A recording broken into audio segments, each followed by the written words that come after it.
had a sudden change of plans this morning and I'm feeling a little all over the place, but that's okay. Thank God for reminders on a phone is all I can say. If you forget a lot of things like I do, put the reminder in straight away, because my reminder this morning told me that my car's due for a service. I booked it in a long time ago and today is the day. So I raced around after cleaning for the cleaner. We all cleaned for the cleaner. And the farrier was there this morning, so it was a busy morning. And then this reminder came up and oh my goodness, I'm in a flurry. But I've got my bag of goodies, I've got my computer and my book, and depending on how long the car will be, I'm going to go to a cafe and have a chai. I read more of my book this morning. It's amazing. I loved it. I did it in my new reading room space, which is nice. Yeah, it's been a frenzied but joyful morning. Right, let's go get this car service.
I love it when you're reading books and they reference the title, and I didn't know what the sound of one hand clapping meant, and I looked it up and it was some sort of is it a koan? K-O-A-N? I don't know what that is. I don't know where it's from. Anyway, I did it at the start of the book and it didn't give me any more answers, but it's just the sound of one hand clapping just came up on the bottom of that page, at the bottom of that paragraph, and it makes complete sense now, and I just had to be patient and trust. But I love it when that happens, when you are trying to interpret the title and the author does it for you in the book. I love it. So that just happened. Yeah, there's so much to say. So we've kind of been with Sonia, and Sonia stayed in Tasmania and left Sydney for reasons that you'll have to read the book for. And I don't know if that's a huge spoiler.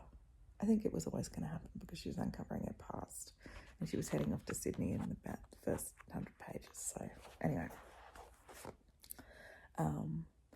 and the tension between her and her father is serious, and it's always been really weird as to why he was angry with her, and the understanding that he was angry with her kind of developed through the book, and now we know why, and it's this really, really sad story. This father-daughter relationship is really intriguing, and Richard Flanagan has used the dual timelines here to perfection, may I say, just inserting enough information in each timeline to complement the other in a really clever way. I'm again completely in awe of his writing. The way that this relationship between the father and the daughter is unfolding, there's a lot of mystery and things unanswered at the start. Like, why is he angry with her? He's the drunk, he's the asshole.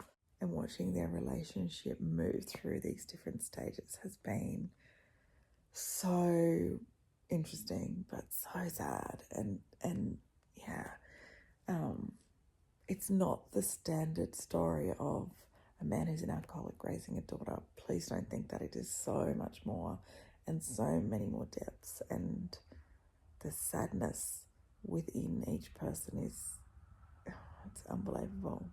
It's unbelievable. And it doesn't all come from the mother walking away. There's so many layers to it, and it's so well written for us to understand. I can't even tell you how good this is. There's lots of different women that are coming up, even the neighbour across the road. I think a scene that will stay with me will be a scene of an overwhelmed woman across the road who Sonia goes and plays with her kids, and she's got all these kids and a husband who's a shit. And this scene of her overwhelm moved me in the arcade yesterday when I was crying. I think it's very, I don't know if it's rare, and I would have to really think about it, but I'm really enjoying finding a man who can write from a woman's perspective. Like, it's like he really sees it, and not just a woman being overwhelmed, but the layers and why, and why a mother is so overwhelmed. It's not standard stuff to me. Like, I think that there is so much more depth and layering in his writing than a lot of other men who have written from a woman's point of view. And he's done it a few times. There are a number of female characters, including the main character in here.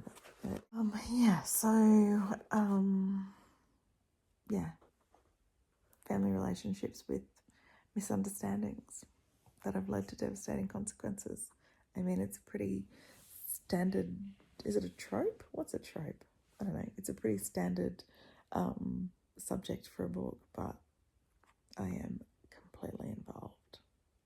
So there's my little ramble. Right, I'm going to keep going. I just, got excited when the sound of one hand clapping came up in the text. It's the little thing. Something I haven't spoken about. Something I haven't spoken about yet is, and something which is this huge theme in this book, is the emigration of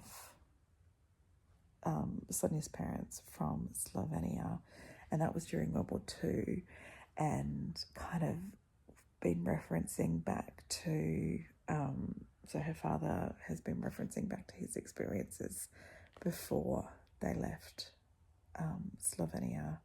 And I just looked it up because I was like, I don't really know much about Slovenia during the war, and it was this little country where the northern part was occupied by the Nazis, and then the side part, and then Hungary took over a little bit at the top, and then the side part of it was taken over by fascist Italy, and then there was this little independent state in the middle. And he speaks a lot about the partisans fighting, and they were kind of the independence army fighting against the Germans and the Italians. And oh my god, the stories that he's telling in this book are beyond anything I can comprehend. And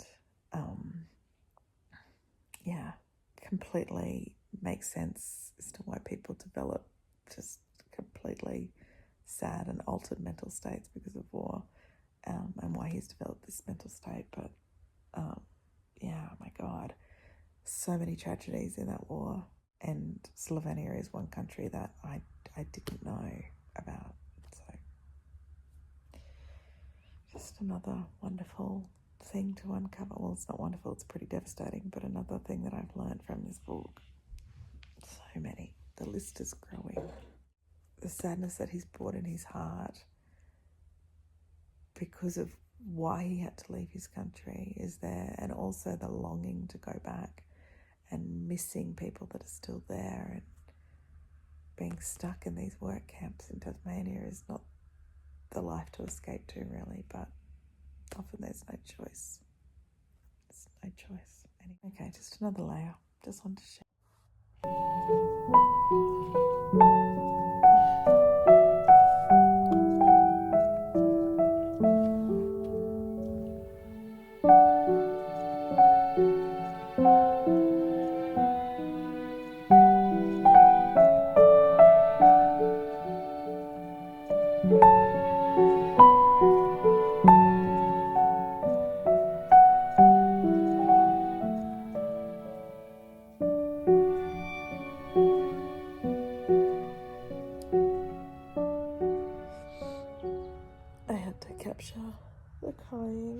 and Natalie reading an emotional book without the crying clip. Just the devastation that's written in this book is so real. So incredibly sad, the story. It's hard for me to talk about how this book is progressing because I don't want to give anything away, but you need to really know that everything is unexpected, and even though it looks like they're, you know, the kind of progress of the story is, you know, understandable and you could have picked it, you don't. And I don't. And the progression of the people independently in their lives as a reflection of their relationships with each other is, it's really sad. It's really sad. People could be so much more if it wasn't for external circumstances that just change who they are. So incredibly sad. I think I want to hug my kids right now. I really want to hug my kids right now. I might be in the same spot, but a lot's happened where we have children awake now. Everyone's up, everyone's moving around, everyone's excited for the day, making plans, you know, all of the things. I think I'm about to embark on a Pokemon battle of epic proportions. So that's coming together. So I think my reading time has kind of ended. I'll grab it.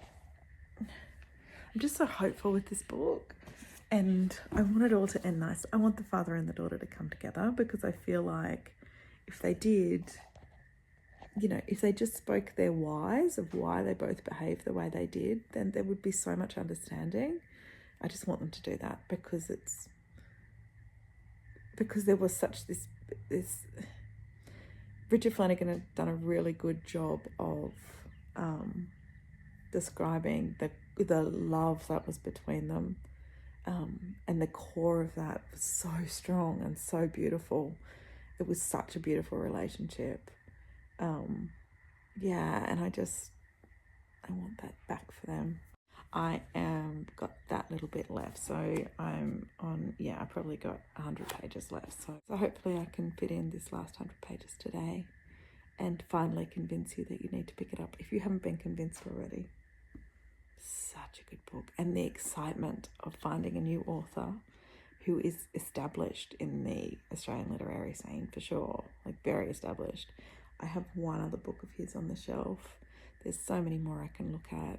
Like that excitement of, you know, getting into, I thought that was a wild dog. It's a sheep. That scared me. Oh, sorry. The excitement of getting into this author's, what is it called? I don't know, list of works, all of the books that he's written, and devour them all is I'm super pumped about that. So yeah, the excitement when you find a new author, hey? Okay, I need to get on with the day.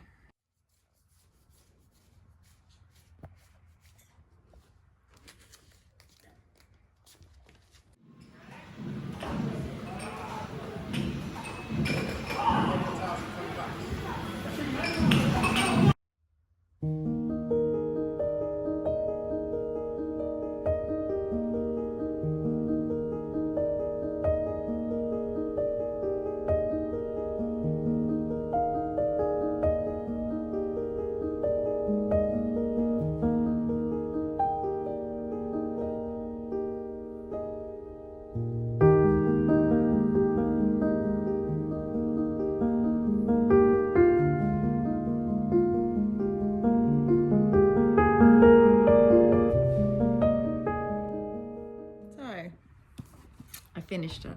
Just haven't had a chance to chat with you about it, but it's finished.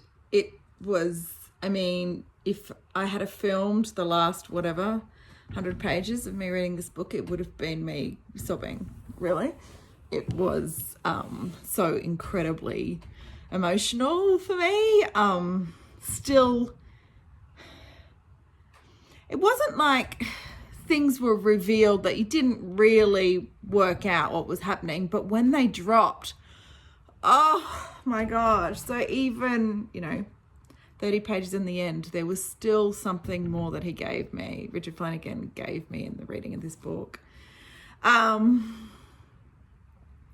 have found a new favorite author. I know it. And I've got to read more, but all of the praise is can't be for nothing, right? And I think that I am so impressed with the way that this writing moved me. Like, it completely moved me. It was everything that I want in a book. It was, the writing was lyrical, like not too much. It was on point for me, completely on point for me.